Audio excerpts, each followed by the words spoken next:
नमस्कार, आप देख रहे हैं लोकसभा चुनाव पर हमारा खास शो बैटल 2024 और मैं हूं आपके साथ परवीन शेख। पश्चिम बंगाल एक बार फिर दहल गया है। 25 मई को छठे चरण की वोटिंग से पहले नंदीग्राम में टीएमसी और बीजेपी के कार्यकर्ता आपस में भिड़ गए, जिसमें एक महिला की जान चली गई। नंदीग्राम में अब सेंट्रल फोर्सेज ने कमान संभाली है। विरोध प्रदर्शन कर रहे उपद्रवियों पर रोकने के लिए केंद्रीय सुरक्षा बलों को लाठीचार्ज करना पड़ा। कई जगहों पर आगजनी की घटनाएं भी सामने आई। घटना के विरोध में बीजेपी ने मार्च निकाला और इस दौरान कई दुकानों को आग के हवाले भी कर दिया गया। हालात बिगड़ता देख मौके पर अतिरिक्त सुरक्षा बलों को तैनात किया गया। बीजेपी ने 23 मई को 12 घंटे के लिए नंदीग्राम बंद का आह्वान किया और सड़कों को बंद कर दिया। इन घटनाओं के पीछे टीएमसी का हाथ बताया जा रहा है, जबकि टीएमसी इन आरोपों से इनकार कर रही है। 25 मई को बंगाल के तमलुक, कांथी, घटाला, मिदनापुर, झारग्राम, पुरुलिया, बांकुड़ा और विष्णुपुर में वोट डाले जाएंगे। नंदीग्राम तमलुक लोकसभा सीट के ही तहत आता है। क्या यह हिंसा ममता की हार का नतीजा? क्या नंदीग्राम का खूनी इतिहास? इसी पर चर्चा के लिए हमारे साथ मौजूद हैं कैपिटल टीवी के editor in chief doctor Manish Kumar और कैपिटल टीवी के एग्जीक्यूटिव एडिटर राजीव कुमार। आप दोनों का स्वागत है। धन्यवाद। डॉक्टर साहब, नंदीग्राम का इतिहास खूनी संघर्ष के लिए ही जाना जाता है, लेकिन जिस तरह से वहां एक बार फिर वो भी चुनावों से ऐन पहले जिस तरह की हिंसा भड़की है, क्या देखते हैं, एक साजिश या एक सियासी दांव? देखिए, नंदीग्राम राजनीतिक दृष्टि से एक ऐसी जगह बन गई है कि जहां टीएमसी पूरे राज्य में जीतती है और नंदीग्राम में ममता बनर्जी हार जाती है। तो इसका मतलब साफ है कि वहां पे टीएमसी कमजोर है। नॉर्मल कॉमन सेंस लगाइए कि अगर कोई जीत रहा है तो वो तो चाहेगा सब कुछ शांति से हो जाए। अगर कोई पार्टी जीत रही है, कोई उम्मीदवार जीत रहा, वो नहीं चाहेगा कि बवाल मचे। जो कोई हार रहा होता है वो बोलता है कि अरे ये गांव भी गया। और बंगाल को समझना है तो आप इस चीज को समझ लीजिए क्या है।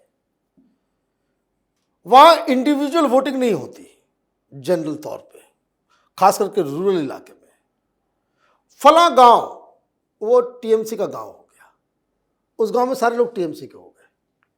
फला गांव ये बीजेपी का है, बीजेपी के हो गए। तो वो जो है, जो बूथ मैनेजर्स होते हैं, जो बॉम्ब, कट्टा, पिस्तौल, जो अब आवाज, जो तस्वीरें आती है, वो होता यही है कि टीएमसी के गुंडे जो है वो बीजेपी का गांव है, उस रास्ते से जाने वाला पोलिंग बूथ बीच में बॉम्ब फाड़ देंगे, वहां गोली चला देंगे ताकि बीजेपी के वोटर डर के मारे बाहर न निकले। लेकिन यह अंदाजा लग जाता है कि संख्या किसके तरफ है। टीएमसी को समझ में आ रहा है कि जिन जिन इलाकों में जो चुनाव होने वाले हैं, यहां टीएमसी की हालत खराब है। ऊपर से ये ओबीसी की लिस्ट कैंसिल हो गई। हिंदू नाराज है, कह रहे ये इस तरह का खेल चल रहा था। हाईकोर्ट ने मुहर लगा दिया कि ममता बनर्जी हिंदुओं की नौकरी छीनकर वो मुसलमानों को दे रही है। जो ओबीसी नहीं है, भाई 70% पॉपुलेशन है हिंदुओं की, 27% मुसलमानों की। नौकरी मिलती है मुसलमानों को ज्यादा, हिंदुओं को कम। ओबीसी के लिस्ट में भी हिंदू कम होते हैं, मुस्लिम्स के नाम ज्यादा होते हैं। तो ये सब चीज तो अंदर चल ही रहा है। तो चारों तरफ से आप देखिए, और ये वो इलाका भी है जहां बहुत सारे उस तरह के केस भी पाए गए शिक्षक भर्ती घोटाले में। तो इसका मतलब ये है कि Mamata Banerjee is losing badly. और मैं कल भी कहा था और आज भी कह रहा हूं, ये वो इलाके नहीं है मुर्शिदाबाद या मालदा या दिनाजपुर जैसा कि जहां 50% मुस्लिम्स हों, 70% मुस्लिम्स हों। यहाँ मुसलमानों की संख्या बड़ी लिमिटेड है। कहीं 10 है, कहीं 8 है, कहीं 12 है, कहीं 15 है, इसी तरीके से है। तो मुस्लिम वोट भी जो है आपके साथ नहीं है। और इधर राम मंदिर बहुत बड़ा फैक्टर होने वाला है। 4 तारीख को बहुत सारे लोगों के होश ठिकाने उड़ने वाले हैं। कारण ये बंगाल में ये लोग मिसरीड कर गए। बहुत सारे कह रहे हैं ना भाई बराबर का फाइट होगा, 20-20 होगा, 2 कहीं और चला जाएगा ना।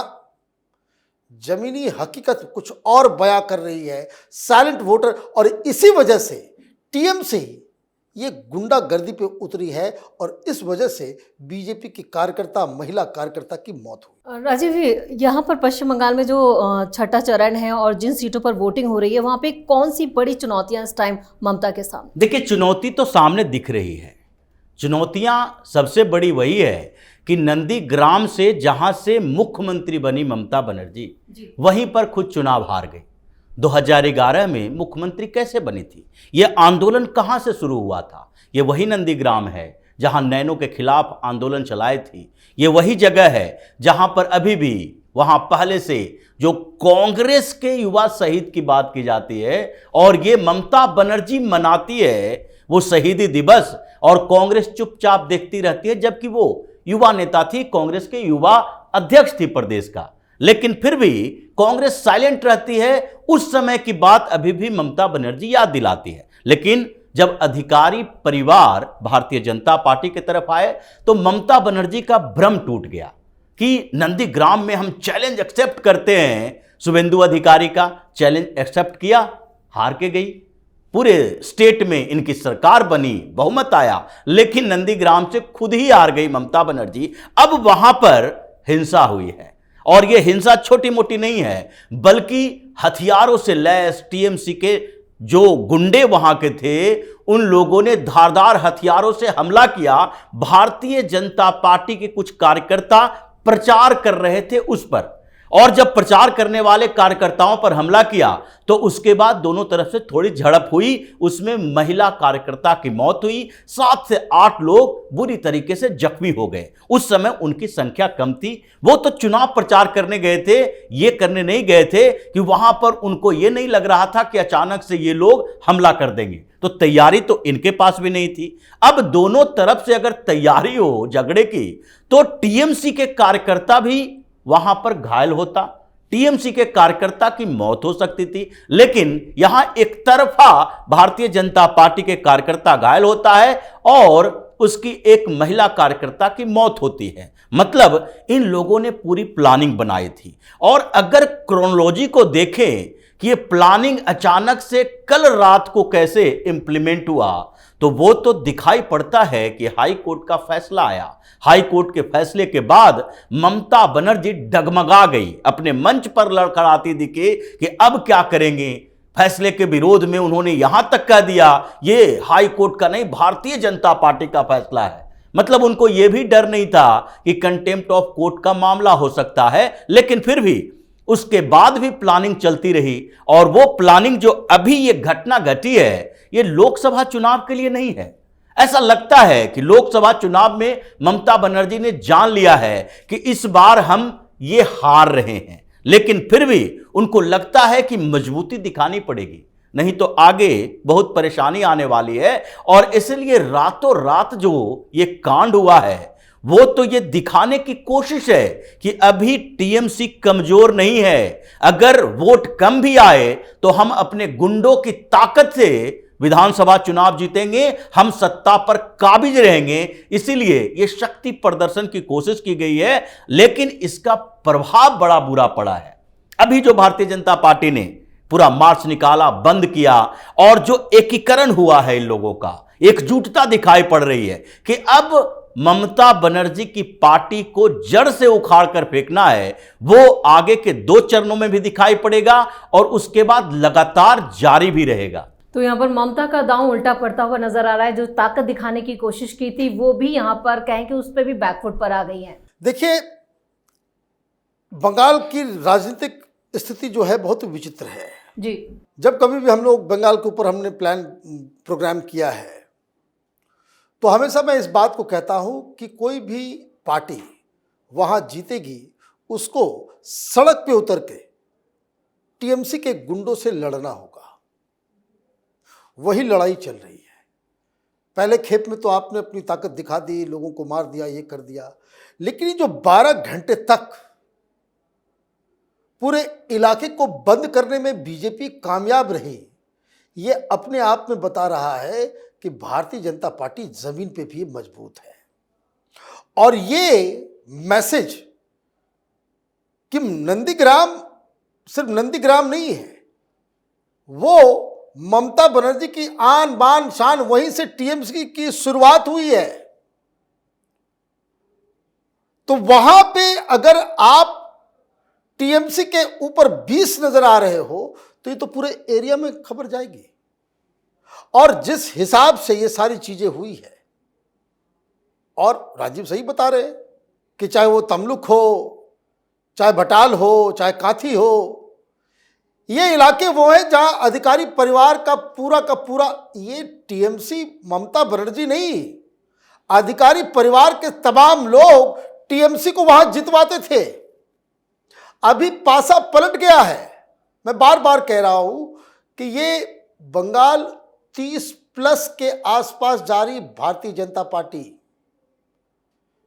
ये जो लास्ट 2 फेजेस है, इस हिंसा की वजह से, ये जो हाई कोर्ट का जो डिसीजन आया है उसकी वजह से, और भारतीय जनता पार्टी में जो एक शौर्य दिखाया है कि जमीन पे भी हम लड़ सकते हैं टीएमसी के गुंडों से, ये बहुत बड़ा सेटबैक ममता बनर्जी को देने वाला है। तो ममता के लिए यहाँ पर सेटबैक या बुरी खबरें ही आ रही हैं। लेकिन राजीव जी, यहाँ पर अगर खासतौर से इस अगले चरण की बात की जाए, आने वाले जो 2 चरण है, 6ठा और 7वां चरण, वहां पे अब टीएमसी की या बीजेपी की क्या रणनीति? देखिए, 7वें चरण की बात तो छोड़ दीजिए, 6ठे चरण की बात अगर करें तो 8 में से 6 सीटें भारतीय जनता पार्टी की है।